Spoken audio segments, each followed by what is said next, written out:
Assalamualaikum warahmatullahi wabarakatuh. Bismillahirrahmanirrahim. Allahumma sholli wa sallim ala sayyidina Muhammadin wa ala alihi washabbihi asma'in nama ba'du. Begini, sebetulnya saya membela semua umat Islam itu ahlul jannah. Karena saya ini ibarat marketing. Kalau orang Kristiani itu kan setiap orang mati sudah tenang bersama Bapak di surga. Jadi kampanye itu menarik sekali. Sementara kita sudah kiai, sudah imam masjid, sudah ulama, masih saja dikhawatirkan su'ul khotimah. Ini kalau kampanye ini tidak imbang, ini nanti saya takut kalah. Makanya saya bilang pokoknya semua orang mukmin itu ahlul jannah. Karena memang asli hadisnya seperti itu. Man qala la ilaha illallah dakhalal jannah. Bahwa kemudian ada beberapa kiai yang mungkin wataknya itu pesimis, kemudian bikin sekian aturan-aturan yang sebetulnya itu cerminan dari pesimisnya. Terus akan-akan masuk surga itu susahnya bukan main. Nah itu saya tidak setuju karena tadi pasti kalah dengan kampanye sebelah yang setiap orang mati dibilang sudah tenang bersama Bapak apa? Di surga. Jadi ini penting. Terus kedua saya bilang agama ini sudah begitu baik. Masa kunci surga sudah dibocorkan miftahul jannah la ilaha illallah. Masa sudah pegang kuncinya enggak jadi masuk surga, itu kan aneh. Ya sudah masuk saja, tapi tidak usah minta bantuan saya, masuk aja. Kan sudah pegang kuncinya. Terus ketiga, kenangan terburuk saya ketika jadi kiai itu gini, saya ada beberapa guru SD datang ke saya. Ini agak-agak masalah besar. Gus, boleh enggak buka ujian nasional yang masih disegel? Semua guru bilang enggak boleh, itu kriminal kan. Ada satu guru yang bikin analogi agak kacau. Boleh saja. Wong ujian di kuburan saja dibocorkan para kiai enggak apa-apa. Itu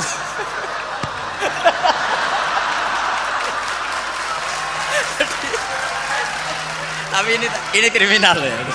Perhatian kepada kiai, nggak boleh memukul pemateri.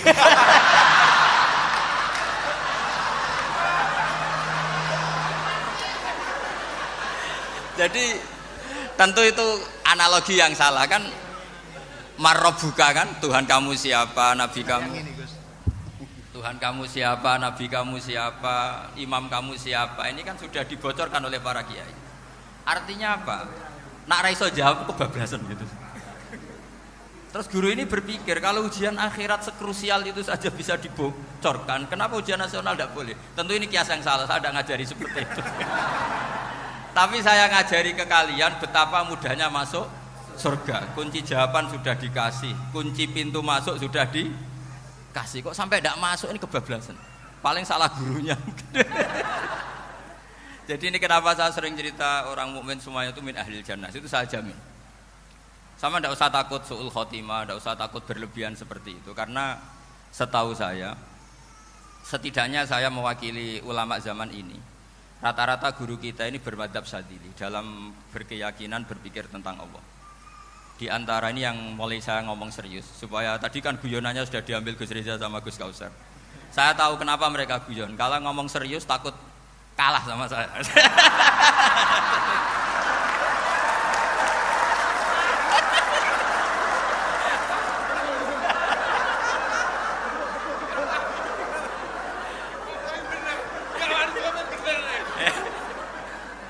Karena saya ini sudah terkenal pemikir serius, jadi artinya itu satu kepintaran mengalihkan.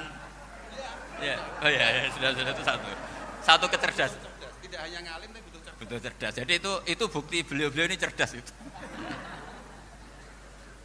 Saya berpikir begini, ini madzhab Syadzili. Kita semua tentu Syadzili karena kita semua ngaji kitab Hikam.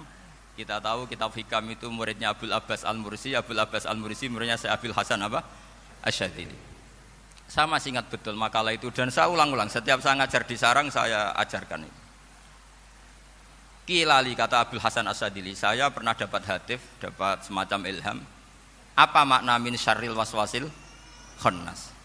Itu kata beliau dijawab oleh hatif itu. Hatif itu enggak perlu diterjemah tadi ada karena tadi diajarin itu. Apa yang dihidupkan itu enggak perlu dijelaskan. Kata hatif tadi, wasfasun yadkhulu bainaka wa baina habibika yunsi ka altofahu alhasanah wa yudzakiru ka af'ala ka asayah wa yukassiru indaka dzatas shimal wa yuqallilu indaka dzatal yamin liya'dila bika an husni dzanni billah ila su'i dzanni billah. Jadi yang dikatakan waswas adalah kamu digiring untuk hanya ingat sisi-sisi kamu yang negatif, dilupakan bahwa Anda punya sisi-sisi yang positif. Misalnya seperti ini, mungkin secara fikih tadi banser-banser tegas, wah ini masalah lelaki perempuan dipisahkan gini-gini. Tapi kenapa Gus Ali bilang ya sudah gini gak apa-apa. Sebetulnya ada rukhsah itu karena ini di depan umum. Yang paling pantangan Nabi itu la yakhluwanna rajulun bimra'atin. Ini ada yang menjaminnya gitu. Malah khawatir saya di sini dipisah tapi setelah berduaan nggak bisa. Jadi toleransinya karena ini di depan umum. Itu masih ada toleransinya. La yakhluwanna rajulun bimra'atin. Begitu juga ketika kita dosa, misalnya kita dosa. Orang Islam setiap dosa itu pasti ingat salahnya, kemudian istighfar. Dan ketika satu kebaikan dibandingkan keburukan, itu kata semua ulama, karena sayyi'ah itu bernilai 1, kebaikan bernilai apa? 10. Itu masih surplus berapa? 9. Jadi itu cara berpikir Abu Hasan Asyadzili. Kenapa kamu harus berpikir positif tentang Tuhan? Sekali berpikir tentang negatif, itu bahaya betul. Misalnya begini, kamu berpikir tak rewangi dadi kiai, sujud, rukuk, ternyata aku tetap mlebu neraka. Gunane apa? Itu menurut saya kan enggak punya akal. Sujud itu satu kelaziman menghamba kepada Allah. Normalnya seorang hamba itu ya sujud. Kemudian gara-gara kamu ingin masuk surga, terus logika kamu dibalik. Gunanya apa saya sujud? Ternyata saya masuk neraka. Itu pertanyaan yang benar-benar bodoh dan itu menjadikan Allah benci. Logikanya dibalik begini. Ini saya ngomong serius karena ini bentuk kemenangan saya ini bentuk kemenangan saya. Saya berkali-kali ngomong di kota pelajar di Jogja karena banyak pengujinya juga. Bukan sekedar pendamping tapi penguji. Banyak yang profesor, bukan sekedar dokter, banyak yang profesor. Jadi ya ini dok. Begini, saya pernah ditanya sama seorang dosen, Gus, saya ini ngaji hadis banyak, tapi ada yang saya tidak paham, yaitu mangqala la ilaha illallah dakhalal jannah, ada kalimat wa in zana wa in saraka. Meskipun pernah zina, pernah maling. Ini kan seakan-akan mentoleransi perzinaan dan pemalingan. Terus saya bilang, oh makna hadis itu seperti ini. Jadi kebenaran absolut, kebenaran yang mutlak itu tidak akan terganggu oleh status perilaku seseorang. Saya berkali-kali memberi contoh. Orang yang ditangkap KPK akan bilang 1 tambah 1 2. KPK-nya juga bilang 2. Rivalitas dalam politik, Pak Prabowo ya bilang 2, Pak Jokowi juga bilang 2. Orang yang zaniyah, yang lonte pun akan bilang 2. Muftinya juga bilang 2. Ketua MUI-nya juga bilang 2. Artinya gini, kebenaran yang absolut adalah kebenaran yang siapapun akan meyakini seperti itu. Seperti 1 ditambah 1 2. Kamu punya musuh bilang 2. Kalau ibu-ibu ini punya maru ya marunya bilang 2 tadi tambah mama. Enggak tahu saya terjemahnya apa tadi. Nah, kebenaran yang absolut itu kebenaran yang siapapun pasti mengakui. Dan uniknya begini, saya pernah ngaji acara himmah, acara pondok sarang di Demak. Kalau kamu bilang 1 ditambah 1 menjadi 2, untuk mengatakan 2 itu kamu butuh hadiah enggak? Mereka semua jawab enggak. Kita semua enjoy saja mengatakan tembok itu putih. Kenapa? Karena memang putih. Kita mengatakan 1 tambah 1 2 karena memang kita tanpa presentasi dapat hadiah, dapat penghormatan. Kenapa untuk mengatakan Allah itu Tuhan kita butuh surga? Memangnya kalau tidak ada surga Allah tidak jadi Tuhan? Ini problem orang soleh-soleh yang terlalu pesimis. Makanya nanti orang-orang soleh itu masuk surganya berat. Tapi kalau orang alim lebih gampang kira-kira seperti itu. Iya, karena kan imannya lebih bagus. Dalam hadis qudsi Allah ini yang dibuli orang-orang soleh. Laulam akhluk jannatan wala naron alam akun ahlan an uto'ah, dalam hadis qudsi itu. Kalau saja saya tidak menciptakan surga dan neraka, apa saya tidak jadi Tuhan yang perlu ditaati? Apa kalau kamu tidak saya kasih uang 1 juta terus bilang 1 tambah 1 11? Enggak kan? Tetap bilang berapa? 2. Kalau kebenaran absolut yang 1 tambah 1 kamu bilang 2 meskipun tanpa mendapat hadiah. Kenapa untuk bilang Allah Tuhan kamu butuh hadiah surga? Itu kan ra ikhlas blas. Makanya saya terus mengajarkan ikhlas. Ikhlas itu bisa dilatih dengan akal, dengan pikiran, bil ilmi lah. Harus dilatih. Nah di sini ini momen atau makna yang mestinya harus difahami wa inzana bahwa kalimat ini sah meskipun dilafatkan seorang yang pernah zina. Sama seperti 1 tambah 1 2 sah, diucapkan siapa saja sah. Dan siapapun akan mengucapkan itu secara ikhlas. Ini penting saya utarakan. Sehingga setelah ada firqah-firqah takfiri yang mengatakan orang megang keris itu syirik, ke kuburan syirik, ini syirik. Itu salah besar.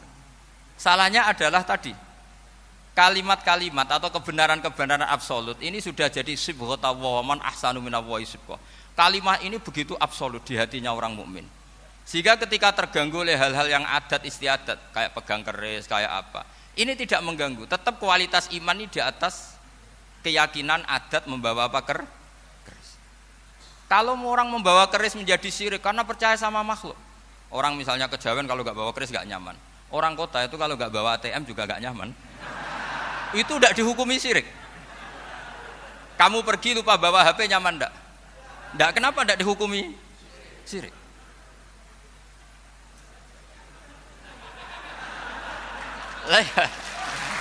Jadi ini logika.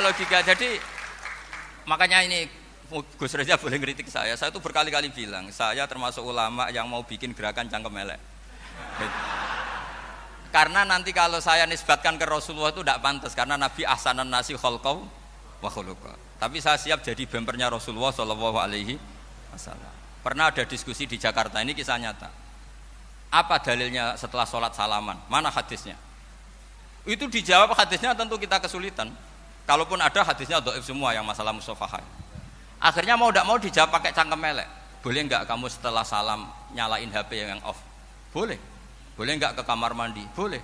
Oh berarti kencing boleh, nyalain HP boleh, yang enggak boleh itu ingat Allah. Karena mereka mengkritik wiridan, ngeritik salah salam. Akhirnya mikir deh. Ada enggak hadisnya orang setelah sholat nyalain HP? Enggak ada kan? Tapi mereka nyalain HP enggak hambatan, tapi untuk salaman masalahkan. Ke kamar mandi boleh, tapi untuk wiridan enggak boleh. Akhirnya mereka sadar, oh iya. Lama-lama dibisi gini yang kelompok itu. Kamu itu korban aliran supaya kamu enggak ingat Allah, ingatnya HP-nya. Sehingga orang wiridan kamu kritik, orang nyalain HP enggak kamu kritik. Itu kelompok itu adalah kelompok orang-orang yang supaya orang Islam itu lupa Tuhannya. Itu gerakan cangkem elek tapi jadikan orang sadar. Jadi ini penting. Jadi kalau kamu tidak bisa bela agama dengan jalan yang lurus karena tidak bakat gitu, nggak apa-apa pakai cangkem elek tadi. Karena nggak mungkin gerakan ini dinisbatkan kepada Rasulullah Shallallahu Alaihi Wasallam. Kalau soal sanad, saya punya sekian sanad tentang itu, tapi tidak usah kamu ikuti. Ada orang tanya, ya Pak Kiai kalau setan dibakar di neraka panasan enggak? Ya panasan. Lo kan setan dari api, ngapain harus panasan? Kan materinya sama. Terus Kak Kiai tadi gak kesulitan, dia ngambil pasir, disawero di wajahnya. Wah sakit Kiai, kamu kan dari tanah, kena tanah kok. Jadi itu ada sekian, artinya gini ya, kalau kesulitan jawab pakai baik-baik ya sudah pakai cangkem elek itu aja karena. Tapi tentu kan gerakan ini tidak mungkin dinisbatkan kepada para nabi. Tapi saya pastikan meskipun nggak bisa dinisbatkan kepada para nabi dari segi cangkem elek tadi, tapi secara semangat itu sama. Saya punya sekian contoh. Bener Gus Riza tadi gojok saya sengawur-ngawurnya itu masih punya sana. Itu pas saya ngawur pun masih punya apa? Sana. Nabi Ibrahim itu ketika faja'alahum juzatan illa kabirallahum itu si berhala paling besar dikasih kapak. Ketika mereka geger, ini siapa yang memecahkan berhala-berhala kecil? Kata mereka, sami'na fata yadhkuruhum yuqalu lahu Ibrahim. Ya kira-kira Ibrahim lagi. Terus Ibrahim didatangkan, siapa yang melakukan ini semua? Ini jawaban Nabi Ibrahim, bal fa'alahu kabiruhum hadza. Ya tanya yang bawa pedal, saya kan enggak bawa. Terus kata orang-orang, otak kamu itu di mana? Masa berhala disuruh nanya, kan enggak bisa ngomong. Ibrahim kembalikan, uffil lakum wa lima ta'buduna min dunillah. Lalu otak kamu di mana? Sudah tahu enggak bisa ngomong kok disembah gitu. Itu ada kata ufin. Ufin itu kalau diterjemah kira-kira ya agak-agak jancuk gitu. Kira-kira Ya kira-kira seperti itu. Jadi mulai dulu melawan kebatilan itu harus pakai logika yang vulgar. Karena memang nggak mungkin dengan bahasa-bahasa priayi itu nggak mungkin. Dan ini penting saya utarakan. Nah, kalau nanti nggak mungkin dinisbatkan kepada Rasul karena Nabi adalah ahsanan nasi khalqa wa khuluqa, kita yang ngambil alih saja. Gus Reza, saya, Gus Kaustan ini cara cangkem elek kan pantas. Luas. Selain bakat ya sudah natural. Karena memang itu cara kita menjelaskan kebenaran. Saya ulang lagi, itu cara kita menjelaskan apa? Kebenaran. Mau tidak mau. Saya pernah ditanya sama seseorang, Gus, beberapa nabi itu kan poligami itu bukti hipersek, karena yang tanya itu orang nasionalis yang nggak pati senang Islam. Terus tak balik tanya, perempuan itu makhluk lemah enggak? Iya lemah. Kalau nolong lama satu itu gimana? Ya baik. Kenapa nolong dua jadi tidak baik? Harusnya kalau nolong tiga tidak baik. Tapi saya tidak dukung poligami, enggak. Ini cerita saya. Setidaknya mereka jadi ingat. Saya itu pernah ditanya agak-agak orang ateis, dia benci Islam tapi meneliti Islam. Pertanyaan kedua, kenapa dalam perang itu seakan-akan Nabi itu perampok, hartanya orang kafir disita kemudian menjadi ghanimah, itu kan kayak ngerampok. Terus saya tanya gini, kalau ada penjahat ke rumah kamu kemudian pakai senjata api, setelah kamu ringkus, itu senjata api kamu kembalikan apa kamu sita? Oh ya saya sita, kalau tak kembalikan dipakai ngerampok lagi. Ya sama seperti itu, kalau kekuatan mereka dikembalikan akan dipakai kekuatan mereka lagi.